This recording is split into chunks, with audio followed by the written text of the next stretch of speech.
नाज़िन मटियारी ज़िले जे मुख़्तलिफ़ शहरनि में महांगाई ते ज़ाब्तो न अची सघियो। मुनाफ़िख़ोर वापारियुनि सब्ज़ी ऐं फ्रूट, गोश्त, मच्छी ऐं ॿियनि शयुनि जा अघ ॿीणा करे छॾिया आहिनि। उन हवाले सां तफ़सील ॿुधाइण जे लाइ वीडियो लिंक ते मौजूद आहे आवाज़ जो रिपोर्टर अब्दुल गफूर मल्हा।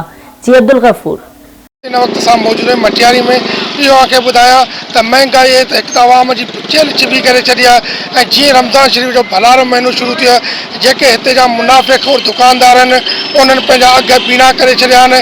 जॾहिं त इहो आखे ॿुधाया त मटियारी ज़िले जा मुख़्तलिफ़ इलाइक़ा आहिनि जिन में आला, सईदाबाद, बिटशा, खंडू, शाहपुर, उडेरोलाल ऐं ॿिया बि जेके नंढा वॾा शहर आहिनि उन जेको रमज़ान शरीफ़ में मुनाफ़िक़ और दुकानदार महांगाई इरूज ते करे छॾी आहे।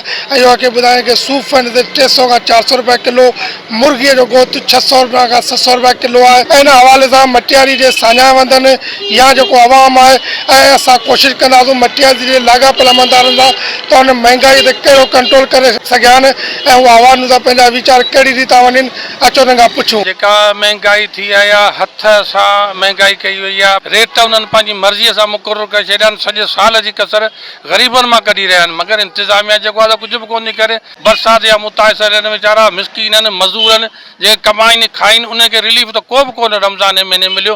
हीअ त ज़ुल्म आहे। असां आला क़यादत खां रिक्वेस्ट था करियूं, वज़ीर आला सिंध खां, हाई कोर्ट सभिनी खां त ख़ुदि नोटिस वठे, हिन ज़ुल्म जे ख़िलाफ़ अचे। हेॾी महांगाई ॿीण जी टीण, का शइ वठण जी लाइक़ ई न आहे रही। हर शइ महांगाई, पर सभ खां वधीक इहो ई चवंदुसि त अटो ऐं जेको पेटु महांगो थी वियो आहे। जेको ग़रीब तबिको हिकु वेले जी त मानी खाइण उन्हनि छॾे ॾिनी आहे, पर जेको त 2 वेले जी पूरी मानी नथा खाई सघनि। ऐं हींअर त कणिक लथे लहण बावजूदि बि अटो महांगो आहे। हुकूमत खे गुज़ारिश आहे, अटे खां त हुननि विञायो, पर रमज़ान शरीफ़ जो बाबरकत महीनो आयो आहे जंहिंमें फ्रूट ग़रीब माण्हू का शइ वठी सघे। हाणे त इन खां बि वठी वियो आहे। ख़ुदा कुझु महांगाई ते कंट्रोल करियो त जीअं ग़रीब रोज़ो वगैरह तो सही रखी सके। जैसे ही रमज़ान की आमद हुई तो उससे पहले ही हमने जो है यहाँ पे अपनी ज़िले सतह पर जो है वो मीटिंग्स की, जिसमें हमने प्राइस के हवाले से जो है वो रेट्स मुकर्रर किए।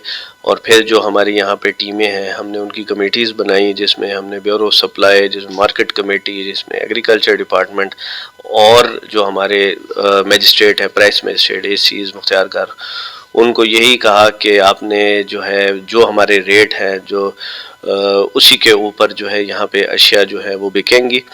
तो इस पे अब हम जो है वो रोज़ाना की बुनियाद पर जो है यहाँ पे रेट्स भी करते हैं और अपनी पूरी कोशिश करते हैं कि जो हमारी जो है प्राइस जो हमने दी हुई है उसी के मुताबिक यहाँ पे तमाम लोग जो है वो सेल करें। जी नाज़िन, तव्हां शहरनि जा वीचार ॿुधा। हुननि जो इहो चवणो त रमज़ान जो महीनो शुरू थींदे ई मुनाफ़िक़ और दुकानदार आहिनि उन्हनि पंहिंजा अघ ॿीणा करे छॾिया आहिनि। ख़ासि करे उन्हनि जो चवणो फ्रूट जेके शयूं आहिनि उहे महांगियूं कयूं आहिनि। ऐं उन्हनि जो इहो चवणो अटो त छा, पर असां हिकिड़े टाइम जो फ्रूट बि रोज़ लाइ इफ़्तारीअ लाइ नथा वठी सघूं। हाणे इहो ॾिसणो आहे त ज़िले इंतिज़ामिया मटियारी महांगाई ते केतिरो कंट्रोल थी करे ऐं आवाम खे केतिरो रिलीफ ॾियो थी सघे। कैमरामैन रजब मल्हा सां गॾु अब्दुल गफूर मल्हा, आवाज़ न्यूज़ मटियारी।